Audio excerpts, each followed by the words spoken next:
അത് വിശദമായി നോക്കാം. എല്ലാ വിഷയങ്ങൾക്കും തെരഞ്ഞെടുപ്പ് കമ്മീഷൻ മറുപടി പറയുമെന്ന് കേന്ദ്രമന്ത്രി സുരേഷ് ഗോപി. താൻ മറുപടി പറയില്ല, മറുപടി പറയേണ്ടത് അവരാണ്, താൻ മന്ത്രിയാണ്, ആ ഉത്തരവാദിത്തം കൃത്യമായി നിർവഹിക്കുന്നുണ്ട്. ചോദ്യങ്ങൾ കൂടുതലുണ്ടെങ്കിൽ തെരഞ്ഞെടുപ്പ് കമ്മീഷനോട് ചോദിക്കൂവെന്നും സുരേഷ് ഗോപി. ആ ശക്തി തിരിച്ച് തൃശ്ശൂരിന് ലഭിക്കണം. അതിനുവേണ്ടിയുള്ള ആദ്യത്തെ സമർപ്പണം നടത്തും. നിരവധി രാഷ്ട്രീയ വിഷയങ്ങളുണ്ട്. രാഷ്ട്രീയ വിഷയങ്ങളല്ല, നിങ്ങൾ ഉന്നയിച്ച വിഷയങ്ങൾക്കെല്ലാം ഇന്ന് ചീഫ് ഇലക്ഷൻ കമ്മീഷൻ മറുപടി പറയും. എന്തുകൊണ്ട് ഞാൻ മറുപടി പറഞ്ഞില്ല? മറുപടി പറയേണ്ടത് അവരാണ്. ഞാൻ മന്ത്രിയാണ്. ഇപ്പോൾ ആ ഉത്തരവാദിത്വം ഞാൻ പെർഫെക്റ്റ് ആയിട്ട് കീപ്പ് ചെയ്തിട്ടുണ്ട്. മറുപടി പറയേണ്ടവർ ഇന്ന് മറുപടി പറയും. ചോദ്യങ്ങൾ കൂടുതലുണ്ടെങ്കിൽ അവരോട് ചോദിച്ചോളൂ. ഇല്ലെങ്കിൽ പിന്നെ അവരത് സുപ്രീം കോടതിയിൽ എത്തിക്കുമ്പോൾ സുപ്രീം കോടതിയോട് നിങ്ങൾ പോയി ചോദിച്ചാൽ മതി കേട്ടോ.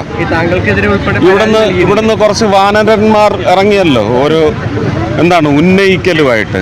അവരൊക്കെ അങ്ങോട്ട് പോകാൻ പറ അല്ലേ? ഇക്കരയായാലും ഇക്കരയായാലും അവിടെ പോയി ചോദിക്കാൻ. വാർത്തയുടെ വിശദാംശങ്ങളുമായി സാനു കെ സജീവ് ചേരുന്നു. സാനു, എന്തായാലും സുരേഷ് ഗോപി ശുഭാപ്തി വിശ്വാസത്തിലാണ്.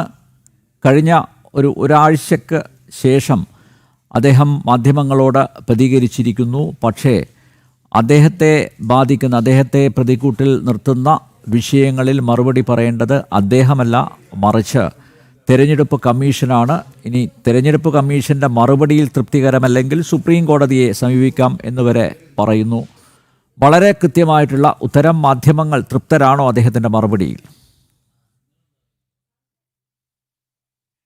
ഗുരുവായൂർ ക്ഷേത്ര ദർശനത്തിന് ശേഷം ചിങ്ങപ്പുലരിയിൽ ശക്തൻ തമ്പുരാന് ഹാരാർപ്പണം നടത്തിയതിന് ശേഷമാണ് കേന്ദ്രമന്ത്രി സുരേഷ് ഗോപി സുപ്രധാനമായിട്ടുള്ള കാര്യങ്ങൾ വിവരിച്ചിട്ടുള്ളത്. അതായത് വോട്ടിങ്ങുമായി ബന്ധപ്പെട്ട് ഏതെങ്കിലും തരത്തിൽ ആർക്കെങ്കിലും ബുദ്ധിമുട്ടുകളോ അതിൽ ക്രമക്കേട് അടക്കമുള്ള കാര്യങ്ങൾ തോന്നുന്നുണ്ടെങ്കിൽ അവർ സുപ്രീം കോടതിയെ സമീപിക്കണം. അതിന് മറുപടി പറയേണ്ടത് താനല്ല, താൻ കേന്ദ്രമന്ത്രിയാണ്. ഞാൻ ചെയ്യുന്ന ജോലി കൃത്യമായിട്ട് പെർഫെക്റ്റ് ആയിട്ട് ഞാനിവിടെ ചെയ്യുന്നുണ്ട്. സാധാരണക്കാർക്കിടയിൽ ഇറങ്ങി പ്രവർത്തിക്കുന്നു. ആ സാധാരണക്കാർക്ക് തൻ്റെ പ്രവർത്തനത്തിൽ വളരെ തൃപ്തിയുണ്ടെന്നും കേന്ദ്രമന്ത്രി പറഞ്ഞു വയ്ക്കുന്നു. ഒപ്പം തന്നെ ഈ വിഷയത്തിൽ ഏതെങ്കിലും തരത്തിലുള്ള ആർക്കെങ്കിലും ആക്ഷേപങ്ങൾ ഉണ്ടെങ്കിൽ അവർക്കുള്ള മറുപടി ഇന്ന് തെരഞ്ഞെടുപ്പ് കമ്മീഷൻ കൃത്യമായി നൽകുമെന്നും, ഒപ്പം തന്നെ അതിൽ തൃപ്തരാവാത്തവർ നേരിട്ട് സുപ്രീം കോടതിയെ സമീപിക്കാമെന്നും, സുപ്രീം കോടതിയിൽ നിന്ന് അതിനുള്ള മറുപടി കിട്ടുമെന്നും, തെരഞ്ഞെടുപ്പുമായി ബന്ധപ്പെട്ട വിഷയങ്ങളിൽ മറുപടി പറയേണ്ടത് താനല്ലെന്നും കൃത്യമായിട്ട് ഇന്ന് സുരേഷ് ഗോപി കേന്ദ്രമന്ത്രി വ്യക്തമാക്കിയിരിക്കുകയാണ്. അതായത് ശക്തൻ തമ്പുരാന്റെ പ്രതിമയ്ക്ക് മുന്നിൽ നിന്നാണ് ഈ തൃശ്ശൂരിൽ സുരേഷ് ഗോപിയുടെ തെരഞ്ഞെടുപ്പ് പ്രവർത്തനങ്ങൾ അടക്കം മുൻപ് തുടങ്ങിയത്.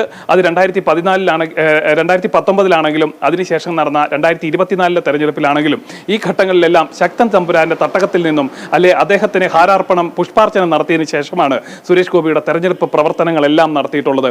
അതിന് സമാനമായിട്ടുള്ള ഒരു പ്രവർത്തനം തന്നെ ഇന്നും നടന്നിരിക്കുകയാണ്. ശക്തൻ തമ്പുരാന്റെ പ്രതിമയ്ക്ക് മുന്നിൽ പുഷ്പാർച്ചനയും ഹാരാർപ്പണം നടത്തിയതിനു ശേഷമാണ് സുരേഷ് ഗോപി സുപ്രധാനമായിട്ടുള്ള കാര്യങ്ങൾ വ്യക്തമാക്കിയിട്ടുള്ളത്. തെരഞ്ഞെടുപ്പുമായി ബന്ധപ്പെട്ടുകൊണ്ടുള്ള ക്രമക്കേടുകളിൽ ആർക്കെങ്കിലും ആക്ഷേപമുണ്ടെങ്കിൽ അവർക്ക് സുപ്രീം കോടതിയിൽ പോയി ചലഞ്ച് ചെയ്യാമെന്നും കേന്ദ്രമന്ത്രി വെല്ലുവിളിച്ചിരിക്കുകയാണ്. അതായത് വ്യാജ ആരോപണങ്ങൾ ഉന്നയിക്കുന്നവർ അതിന് ചില മാധ്യമങ്ങളെ കൂട്ടുപിടിച്ച് ചില തെളിവുകൾ എന്നുള്ള നിലയിൽ ചില വോട്ടർ പട്ടികയുടെ വിവരങ്ങളും അതിൻ്റെ രേഖകളും തെളിയിക്കുന്നവർ അങ്ങനെ ആക്ഷേപമുണ്ടെങ്കിൽ സുപ്രീം കോടതിയിലേക്ക് തന്നെ പോകൂ എന്നാണ് കേന്ദ്രമന്ത്രി സുരേഷ് ഗോപി പറഞ്ഞിരിക്കുന്നത്. എന്തായാലും മാധ്യമങ്ങൾക്ക് ഇതിൽ തൃപ്തരാണോ എന്നുള്ള ചോദ്യങ്ങൾ ചോദിച്ചിരുന്നു. അതിലും ഇവർ തൃപ്തരല്ല എന്നുള്ളത് തന്നെയാണ്. പല കോണുകളിൽ നിന്നും പല കേന്ദ്രങ്ങളിൽ നിന്നും ഇത്തരത്തിലുള്ള ചില രേഖകൾ അടക്കം കൊണ്ടുവരുന്നു.